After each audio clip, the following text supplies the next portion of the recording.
Winter, 1945.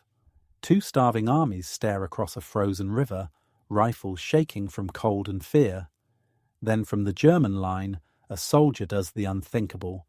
He shares his bread. The river is silent, a white scar cutting through the wreckage of a forgotten front. The sky hangs low, grey and heavy, pressing down on two worlds divided by ice and language. On the western bank, American uniforms blend with snow-stained earth. On the eastern, faded field grey coats cluster behind the skeletons of birch trees. Between them lies nothing, no trenches, no walls. Only the fragile promise of a prisoner exchange that both sides barely trust. They have been waiting since dawn. The orders were simple: meet halfway, trade the captured, avoid provocation. Yet simplicity dies quickly in war. Every creak of leather, every click of metal sounds like a prelude to gunfire. The wind moves over the ice with the voice of ghosts, carrying the faint smell of burned wood and wet wool. Somewhere a man coughs, and a dozen rifles rise as if the world itself has flinched. The soldiers are not enemies by choice. Most are too hungry to hate, too tired to think. Their faces are hollow, their breath white. They have long stopped counting days. Hunger has taken the place of orders. Frost has erased the ranks on their shoulders. Even the officers no longer shout. Words would only shatter the brittle calm. On the German side, a sergeant squints through the haze, his scarf stiff with frost. He can see them, Americans, silhouettes hunched behind sandbags, motionless except for the slow plume of breath. He wonders if they are as cold as he is. He wonders if they are as young. Beside him, a private fumbles with a crust of black bread, fingers trembling, eyes darting between his comrades and the invisible watchers across the ice. He breaks the bread into two small pieces, hesitates, then stuffs one back into his pocket. No one speaks of food aloud anymore. It is too dangerous, too intimate. The bread is dark, coarse, and hard as a stone, baked 3 weeks earlier from whatever the camp could find. It smells faintly of smoke and despair. Yet in a world stripped of comfort, it is treasure. An American lieutenant adjusts his binoculars, searching for movement. His men are quiet, their lips blue, their coats torn. A few prisoners stand behind them, wrapped in blankets that once belonged to the dead. The exchange was supposed to bring them home, but home feels like a rumour.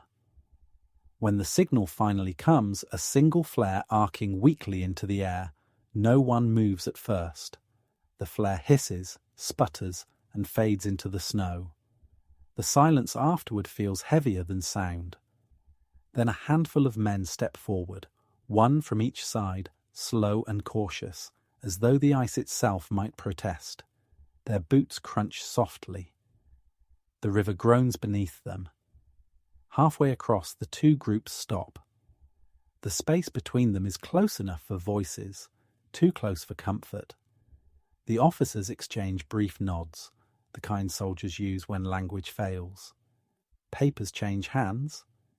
A few prisoners shuffle past, their faces blank, their eyes hollow. No one cheers. No one even exhales too loudly.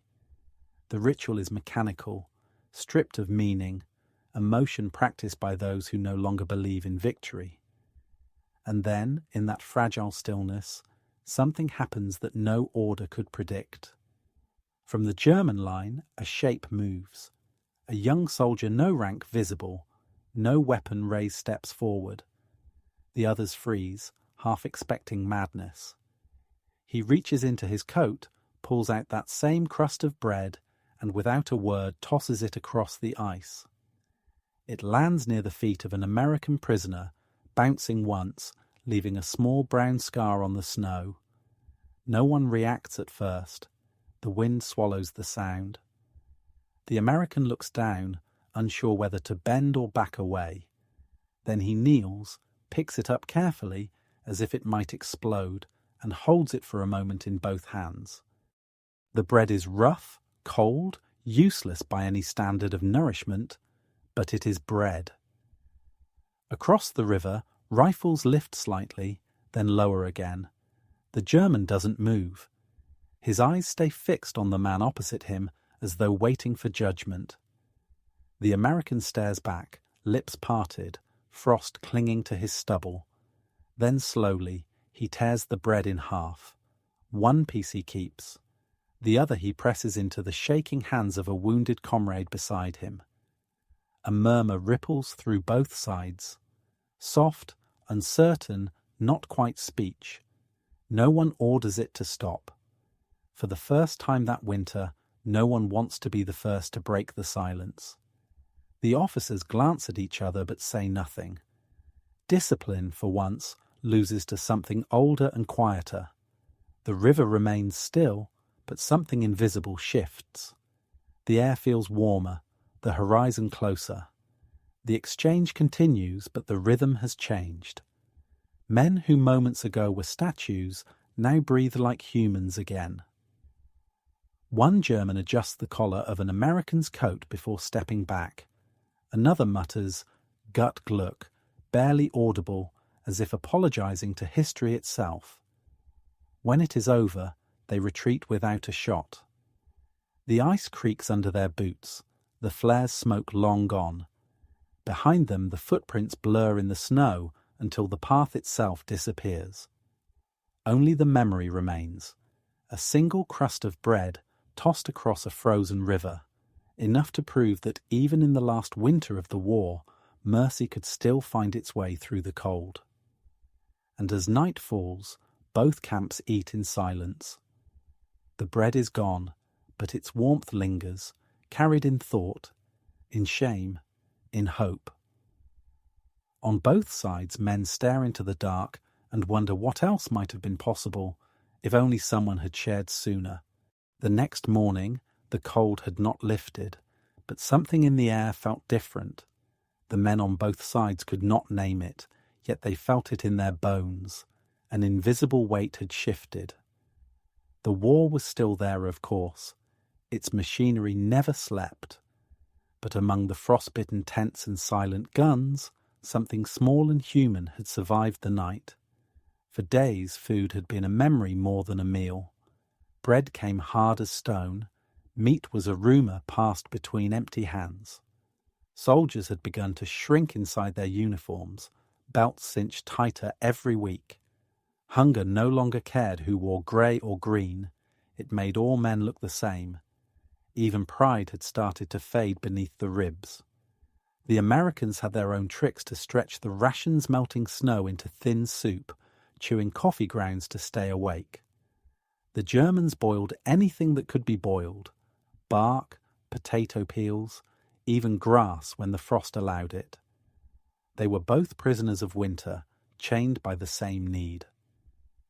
A young American private named Miller sat near a dying fire, cradling a tin cup that held only smoke. He was 21 and already looked older than his father. Across the river, a German private sat doing the same, staring into his hands as if warmth might return if he just waited long enough. Neither knew the other's name, but both would have recognized the same hollow eyes if they had met face to face. Hunger had a way of erasing identity. It turned officers into beggars and enemies into shadows. Commands sounded weaker each morning. Even the sound of boots crunching on snow began to feel less like war and more like survival. The body demanded what politics could not provide. In the German camp, the sergeant who had witnessed the bread gesture the day before tried to hide his thoughts. Kindness could be dangerous. Orders were still orders, and the army had no patience for sentiment. But at night, while the men lay in their bunks, he found himself staring at the ceiling, wondering how a simple act could carry more weight than months of fighting. He had seen bravery before, but never like that. Quiet, small, without witness or reward. Across the river, The American lieutenant wrote a short note in his logbook. Exchange completed. No incidents.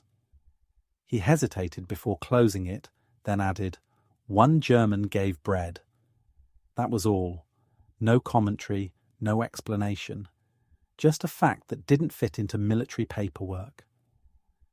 By the third day, the frost grew harsher.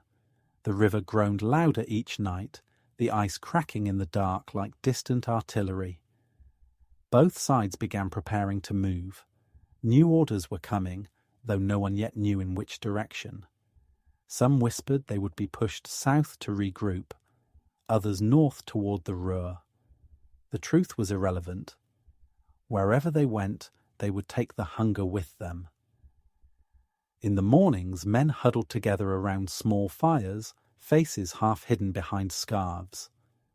Conversation drifted from home, always home, to the memory of food. An American spoke of his mother's cornbread. A German replied softly about his grandmother's rye loaf. For a moment they were not soldiers, but sons remembering kitchens that no longer existed. They could not hear one another through the river's distance, but the rhythm of longing was the same. At dusk, a few Americans saw figures moving near the opposite tree-lined Germans, scavenging for firewood. The instinct to raise rifles flickered and died. They were too tired for hostility.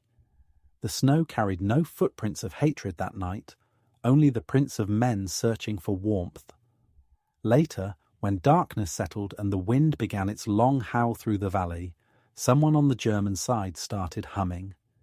It was faint, a melody half lost to the storm, but familiar. On the American line, a few heads lifted. The tune crossed the ice like smoke. Stille Nacht. Silent Night. A Christmas carol in February, sung not from faith, but from memory. For a few seconds nobody breathed. Then one of the Americans, his voice rough and low, joined in English. The words did not match perfectly, but the feeling did. No one would write about it later. It was not a battle, not a victory, not even a truce. Just a moment when hunger and homesickness met in the same frozen air and remembered they belonged to the same species. When the song faded, silence returned heavier than before. The stars blinked faintly above the smoke clouds, and somewhere in that stillness, the same thought touched both sides. If the enemy can sing the same song, what else might be shared? The officers pretended not to hear. They had their maps, their duties, their fears. But among the men, something had begun to change. The distance across the river no longer felt infinite. The war was still outside, roaring across continents, but here on this nameless stretch of snow, it had begun to lose its shape. They still cleaned their weapons, still watched the tree line, still obeyed the rhythm of alarms. Yet when they looked at the horizon, it no longer looked like a line between us and them. It looked like survival, like the edge of a world that had already taken too much. In that fragile understanding, the seeds of the next moment were planted, the gesture that would turn hunger into humanity and strangers into something closer to brothers. The third morning arrived shrouded in mist. Snow fell without wind, drifting down in slow, soundless waves that erased the world's hard edges. The river beneath the ice no longer groaned. It whispered, as if even the water had grown cautious. Men stirred from their tents, boots stiff, fingers numb, eyes dull from sleepless nights. The silence between the two camps had begun to feel almost sacred, an uneasy peace no one dared to disturb. Near the German line, Private Erich Bauer cupped his hands around a mug of lukewarm water, pretending it was coffee. His lips were cracked, his stomach hollow. He still had a small piece of bread left, wrapped in paper and tucked inside his coat. It was all he had, but he couldn't bring himself to eat it. Not yet. Bread had become more than food. It was the last thread connecting him to home, to his mother's kitchen, to the smell of rye and smoke on a Sunday morning before the war. To eat it now would feel like erasing that memory. Across the frozen river, American Private Samuel Green adjusted his gloves, eyes scanning the white horizon. He had seen the bread thrown 2 days earlier, just a quick motion across the snow, but one that had kept replaying in his mind. He didn't tell his commanding officer about it.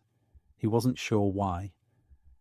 Maybe because it didn't feel like a story that belonged to war. Maybe because he wanted to believe it wasn't an exception, but a beginning. The exchange that morning was smaller. Only a few prisoners, one stretcher, no witnesses beyond those who had to be there. Officers met at the same midpoint as before, speaking in short, tired phrases. The routine was the same, but the air felt different, gentler somehow, like the pause between breaths before a prayer. Eric stood in line, waiting for his turn to help load supplies onto a sled. His fingers brushed the bread in his pocket again. He thought of the Americans shivering across the river, their faces pale and thin. He wondered if they had eaten. The thought felt dangerous. Compassion always did. Yet the image wouldn't leave him. He could see one man's trembling hands, blue from the cold, trying to light a cigarette that never caught. When the exchange party began to move, Eric hesitated. His sergeant barked an order, and instinct pulled him forward. But halfway across the ice, something stopped him. The American side was closer now, and he could see them clearly. Young, scared, hungry, human. Without thinking, he reached into his coat again, pulled out the paper-wrapped crust, and tossed it underhand across the white expanse. It wasn't heroic. It wasn't even smart. It was just impulse one hungry man recognizing another. The bread slid to a stop a few feet from Private Green. He looked at it, then at the German who had thrown it. For a long moment neither moved. The entire exchange froze, men watching, officers unsure whether to shout or shoot. The only sound was the distant crackle of ice and the flutter of falling snow. Then Green stepped forward. Slowly, deliberately, he bent down, picked up the bread, and brushed off the snow with his glove. He could see the shape of fingerprints pressed into it, rough, small, human. He broke the bread in half. One piece he handed to the wounded soldier beside him, the other he raised slightly, like a silent salute. No one clapped. No one spoke. Yet in that stillness something enormous happened. Every man present felt it, though none would ever fully explain it. The gesture passed through them like warmth returning to numb skin. It didn't end the war, but it ended the moment of war inside them. The officers glanced at one another, waiting for someone to restore order, but the moment had already slipped beyond discipline. The German sergeant, the same man who had watched the first exchange, gave a small nod not of approval, but of surrender. He knew there were rules against such things. But the rules had been written by men who had never been this cold, this hungry, this close to forgetting what mercy looked like. A murmur started among the ranks. An American offered a cigarette across the line. A German caught it mid-air. Another tossed back a tin of matches. No one ordered it, yet everyone seemed to understand. Small trades followed, coffee grounds for sugar, tobacco for a biscuit, even a photograph or two slipped through unseen hands. It wasn't rebellion. It was survival wearing the mask of kindness. For a few minutes the river wasn't a border, but a bridge made of gestures too simple for politics to touch. Each man took something and gave something back, and for once the exchange wasn't counted in prisoners or weapons, but in trust.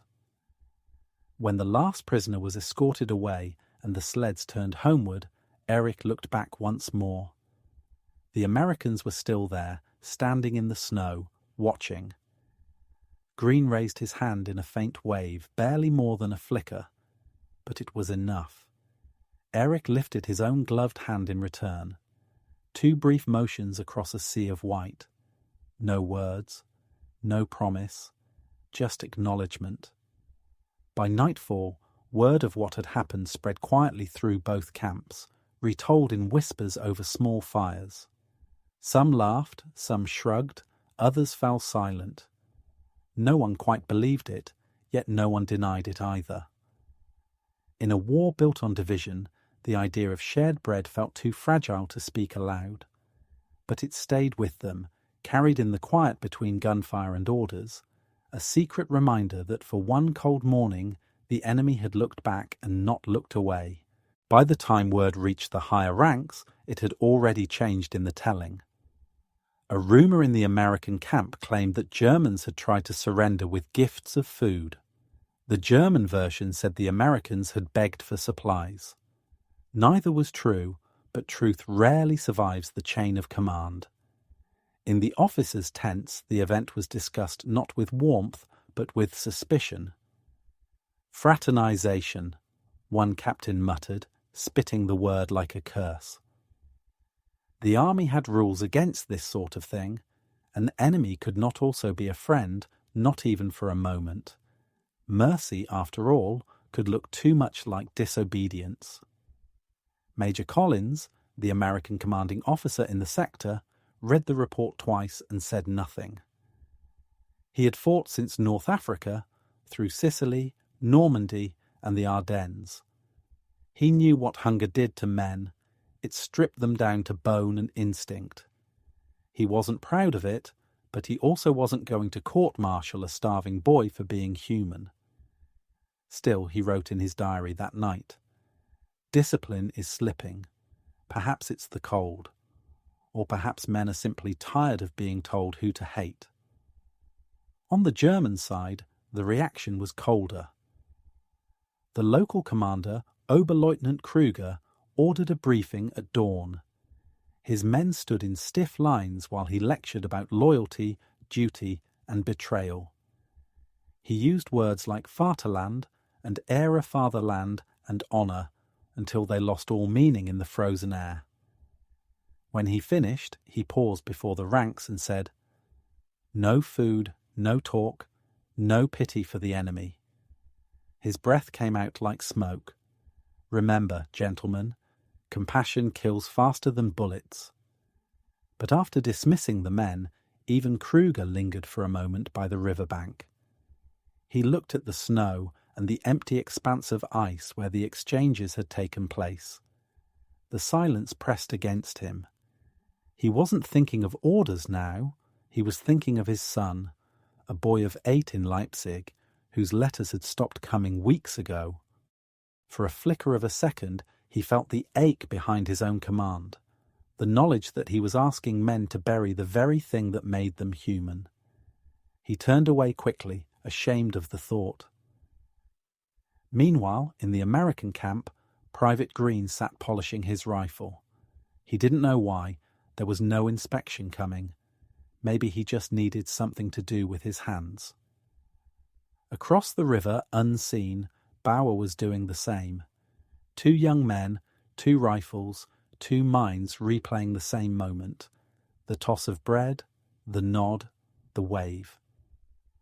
The weather worsened. Snow thickened, the river ice cracking louder each night. Both sides were ordered to prepare for withdrawal before the thaw. Everyone expected new fighting to come once the river melted, and with it, the fragile distance that had kept them alive. On the 5th day, the quiet ended. A patrol on the German side reported movement in the trees American scouts. Shots rang out, sharp and short, snapping the silence in half. No one knew who fired first. For an hour, the old rhythm returned. Muzzle flashes, shouted commands, men dropping into snow that drank their blood greedily. By sunset, the fighting was over.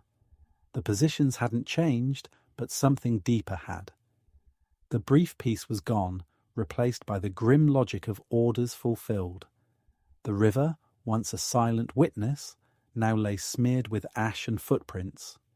That night, Bauer couldn't sleep. He lay on his cot listening to the wind whip through the tents, carrying the faint echoes of gunfire that hadn't quite faded. The memory of the bread felt distant now, almost childish. He told himself it had meant nothing, just hunger, just weakness. But the lie didn't sit well. Weakness didn't feel like that moment, quiet, weightless, strangely free. Across the river, Green stared into the dying embers of his fire.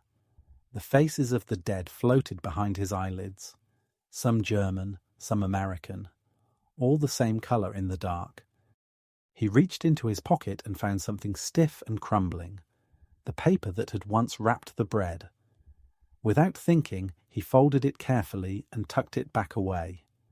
The next morning, the commanding officers met for one final exchange before retreat. No one mentioned the skirmish. They simply followed protocol signatures, names, numbers, a few salutes that meant nothing. The men watched from behind, eyes hollow, waiting for the next march.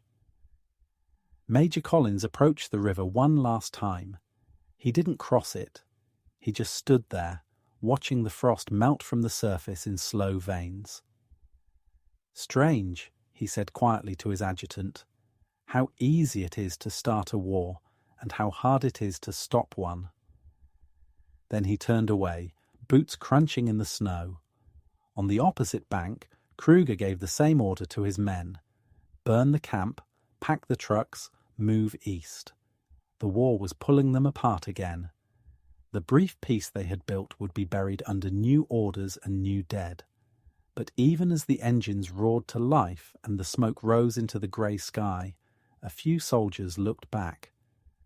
They saw no enemy-only men like themselves, trudging away through the snow, their figures fading into the same horizon. And in that fading view, something quietly endured. Not loyalty, not victory, just the knowledge that for one impossible moment the world had stopped demanding hatred. When dawn came again, the river was no longer frozen.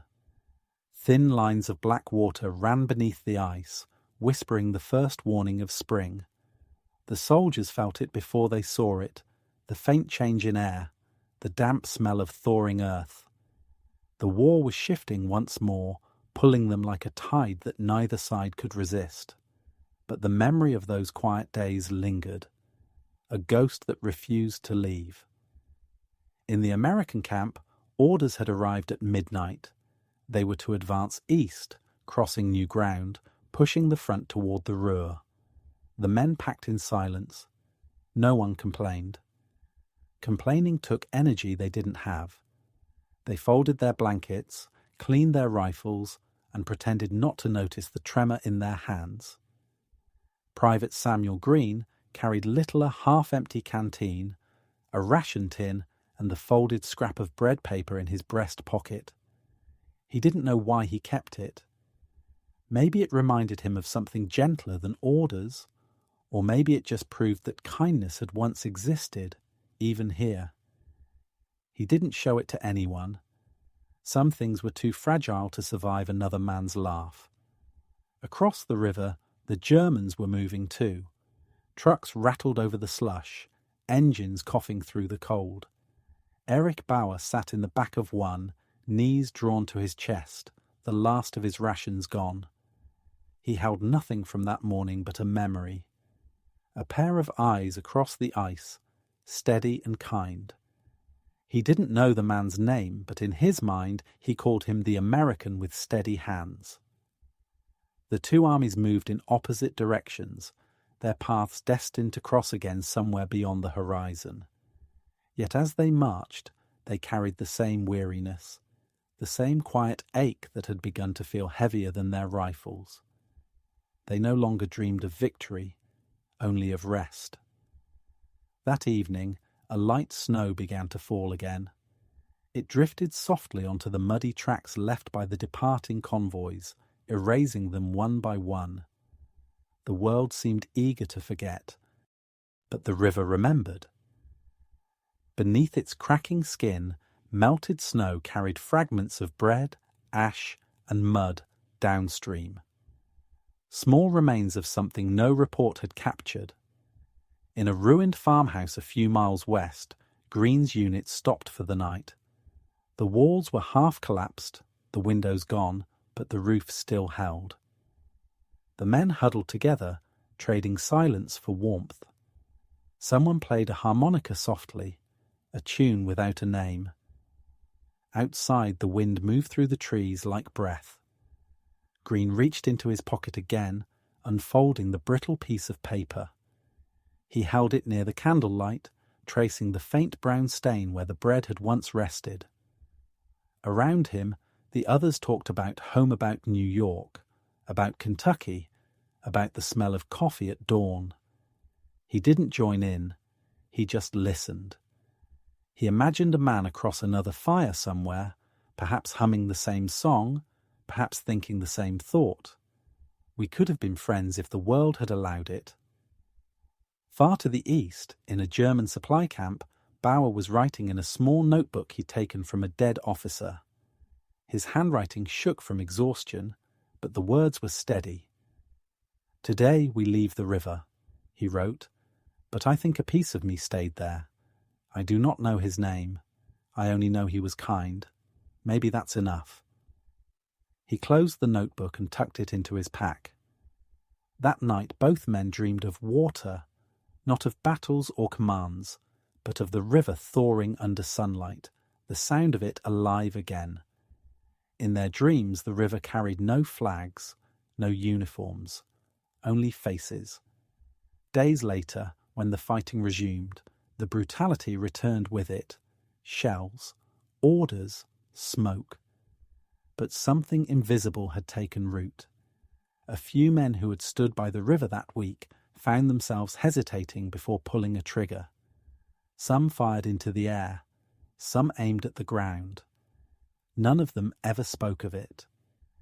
In letters home, the details vanished. Green's letter to his mother simply read, "Cold winter, hard days, but I met a moment of peace I'll never forget." Bauer's note to his sister said, "There was kindness here once. I saw it with my own eyes." The war would end soon, but not for them. For men like Green and Bauer, the war would echo long after the guns fell silent. It would whisper in quiet kitchens, in the silence between songs, in the way they hesitated before judging strangers. That one act, the toss of bread, had done what years of fighting could not. It had proven that mercy could still exist, even when everything else had frozen. When the sun rose again over that nameless stretch of river, no soldiers stood guard. The camps were gone, their fires extinguished.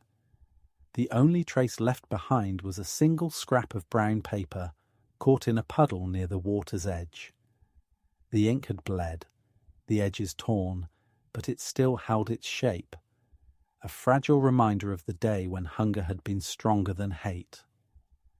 And as the river carried it away, folding it into its current, it was impossible to tell which side it had come from. Months later, the war began to collapse under its own weight. The snow melted from the hills, and the world started counting its losses. Towns once hidden beneath smoke now reappeared, scarred but breathing. Roads filled with trucks, prisoners, refugees, all of them moving, none of them certain where they belonged anymore. The war had ended on paper, but not in the hearts of those who'd survived it. For Samuel Green, peace didn't feel like victory. It felt like standing in the aftermath of a storm that had taken everything familiar. He found himself stationed in a small German town that smelled of soot and rain. The people stared without speaking, too hollow to hate, too tired to beg. He spent his days clearing debris, helping rebuild bridges the war had shattered, bridges that now stood between silence and forgiveness. One afternoon, while unloading supplies near the town's edge, Green noticed a group of German POWs repairing a broken wall under guard. Among them was a thin man with a patchy beard, moving slower than the rest, his steps careful and deliberate. Something about his stance, the way he looked up from the ground without defiance or fear, struck Green. For a second recognition flickered, not of a face, but of a feeling. The man turned, and their eyes met through the drizzle. Neither spoke. Neither needed to. It was the same quiet look that had crossed the frozen river months before, the same understanding that words could only ruin. It was Bauer. They didn't approach each other. The guards wouldn't have allowed it.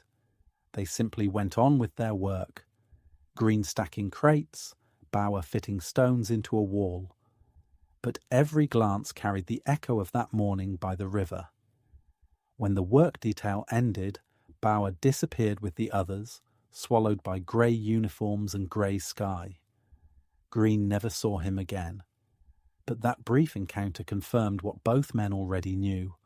What had happened on that frozen day hadn't been forgotten. It had survived. Years passed. Green returned home to Ohio, to a quiet life that felt borrowed.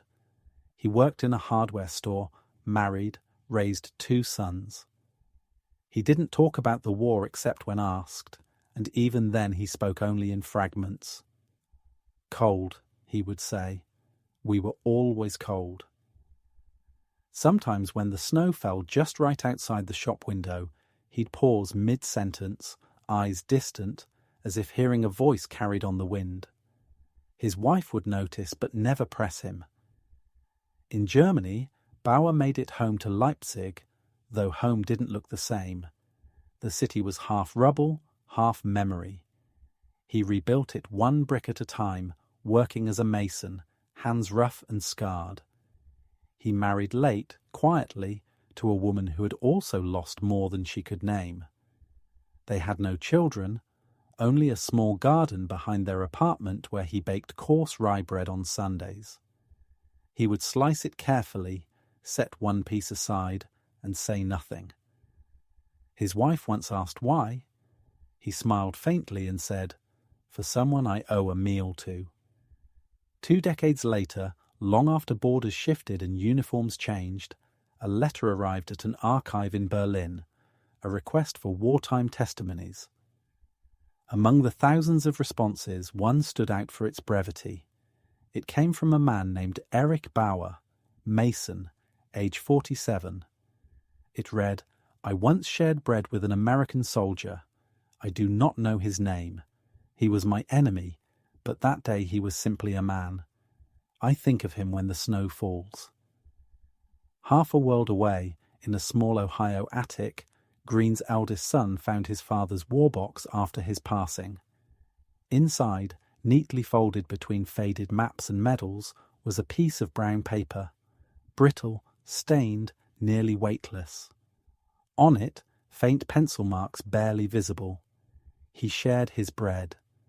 There was no date, no explanation, just those 4 words. When the sun held it up to the window, the sunlight made the old stains glow like amber. He didn't understand the story behind it, not fully, but he kept the paper anyway. Years later, it would pass to his own daughter, tucked into a scrapbook marked "Woo, Grandpa's Things." By then it had become less a relic of war and more a whisper of what survived after it. Time moved on. The river that once divided 2 armies still flows, unmarked and unvisited. There are no memorials there, no plaques, no flags. Just a stretch of quiet water winding through fields that bloom each spring. Locals fish there now, unaware that beneath the silt lie fragments of tin cups, bullets, and perhaps, if the current was kind, a scrap of paper carried long ago by the thaw. Every war leaves its ruins. Some can be rebuilt, others live only in memory. In the silence that follows a song, in the space between 2 strangers who recognize something familiar. On that winter morning in 1945, before the world remembered who to hate again, men on both sides had found something greater than victory. They had found each other. and though history never wrote their names, the river remembers. Every year when it freezes, it holds its breath for a moment, just long enough for the wind to sound like footsteps, for the snow to settle like ash, for the past to whisper once more. There was a day when bread was enough,